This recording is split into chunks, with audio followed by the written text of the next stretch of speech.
Hello, how are you?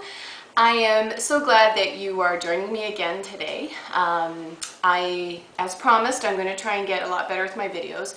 And what we're going to do today is I'm going to show you how we emboss the napkins or serviettes for Jessica and Scott's wedding. Now, you've probably seen this done lots of times, but most of the time you'll see them done on a 4x4 napkin because it fits through perfectly. Where this is I believe this is a 7" by 7", which when you think about it, the channel on the Big Shot is 6 inches. So I'm going to show you how I got these through the Big Shot without having to trim them down to a 6x6 so they would fit through. So we got to use like a regular dinner size serviette that was embossed for the wedding. So I'm going to show you how I did that. And I'm also going to show you, I've had several requests for me to show you how I did the cake box for Jessica and Scott's wedding, and I am more than happy to show you to do that. In fact, I'll probably make that my next video. So we've had, you know, it's funny because I've often said this, they really should invent a different word for bittersweet. There should be a better word for bitter. I mean, it's obvious that a wedding and your kids growing up and is something sweet to watch, but there is something that's kind of wrapped up in there that's sad because you realize that they're not going to be in your home as much. And you know, I've often had people say, oh, you still have 3 more at home, but I will miss, just as I did with Caitlin, Jessica's presence in our home. She's just an amazing woman, and if you've seen the wedding pictures that I've posted, you'll notice this grin on her face, and that grin is there because of Scott. And it's the same grin I get when I look at her dad. And we're just so happy for them. And I do miss her. And we moved Kate and Ben to Toronto, which for those of you who don't know where we are, it's about 2 hours away. And I know it's not that far, but it's a transition and we're working our way through that. But most days I'm getting better. And I will continue to get stronger, and part of what I am motivated now to do is to kind of be busy, because that helps me. Oh, not like I wasn't busy before, but I'm going to try and be even busier now. So what we're going to do is, like I said, I'm going to show you how to do the embossed napkins, and I want to thank you for this last number of weeks, for your incredible and sweet comments and emails to me to help encourage me. Those of you who have gone before me in this area, I've gleaned wisdom from you all, and I just can't tell you how much I appreciate it. And next is grandbabies. Whenever they want to get started on that, I'll be happy to jump into that role. But anyway, thank you again for being my support system. I love you guys.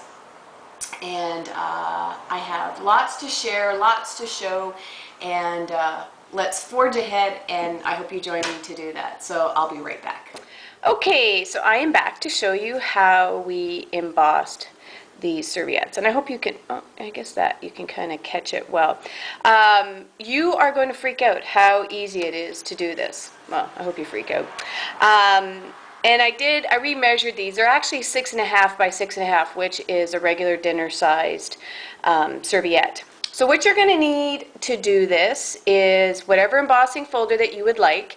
We use the Manhattan flower because the kids had roses throughout as part of their theme, so we use the Manhattan flower for that. You're going to need your standard cutting size, I'm trying not to give you a glare, standard size cutting plates, your multi-purpose platform, again trying to get the glare off there for you, and of course the pièce de résistance, I don't know if that's how you say it, our wonderful Big Shot. So there's 2 little tricks or tips that I would give you. When you're usually using an embossing folder, the recipe for it suggests tab 1. But we're actually going to put through both of those tabs, and the reason that we're going to do that is because the serviettes are quite a bit thicker than cardstock, so we don't need quite as much in our sandwich. So we're going to put both of those tabs through the machine first. And then what you're going to do is lay down your first cutting pad, like so. And then you're going to take your serviette and just, what I did was I just slipped it right into the upper, as tight as I could, into the upper left-hand corner. Now, you can see that the problem is if I run this through right now, and trust me, I tried several times, you're going to catch part of the napkin, you're going to rip it. Now, the other thing you could do is cut them down to a 6x6, but I had 250 of these to do and decided no. So I spent, you know, some time thinking about, and somebody may have already figured this out. I'm not claiming any fame to here. I'm just telling you what I figured out. So what I did was I took this side of the serviette and I folded it over to the edge of the embossing folder. You don't want to go all the way over because you're going to create way too much thickness here. So you're just trying to actually meet it at what is already here. So all you do is just fold it over like so. Slip on your top cutting plate like that, and I'm just going to have to move this back a bit because my space is kind of limited. And then roll it through. Ah! I'm going to have to keep moving this so I can... All right. And then, let me just get this out of the way here. And then when you open it up, just fold that back. And the best part is like what I did every time was I would kind of fold it the opposite way to get rid of that crease.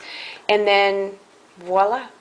Now, I did 250 of these, and I just had the radio playing in the background, and because I was doing it for my beautiful daughter and future son-in-law, I didn't care if it took me a lifetime, but it really added a nice touch. And Dan Knight, who is an event planner, Dan Tonight, I'll be mushing about him later, he was phenomenal, had this great idea because we had sparkling juice at the reception, and he kind of turned these like this so that you could see the embossing, and he slipped them into the wine glasses, and it was stunning. I was so glad that he came up with that idea, plus he came up with a million other great ideas too. So love you, Dan the man. Okay, so that's it. I know, freaky, eh? You're thinking, I was prepared for so much more. So quickly to review, put both your tabs through. Cutting plate, just slip your serviette into your embossing folder, fold that over to meet the edge of the embossing folder, put your cutting plate on top and run it through, and voila. I think the elegant lines would be so cute with this, any of them. And so that was what we did, just to kind of add a little extra decoration and carry kind of the theme through. So I hope that makes sense. If it doesn't, just feel free to email me. And like I said, next week, we will be doing the cake box, and I will show you how I got different size flowers and how I figured out how to arrange it on a cake box. And it's easy peasy. So it's just time consuming.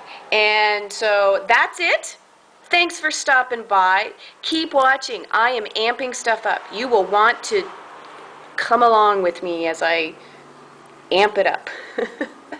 All right. Thank you so much for joining me. I love you guys. You guys are incredible. I wake up every day and run down to my computer to see who's posted a comment because it truly makes my day.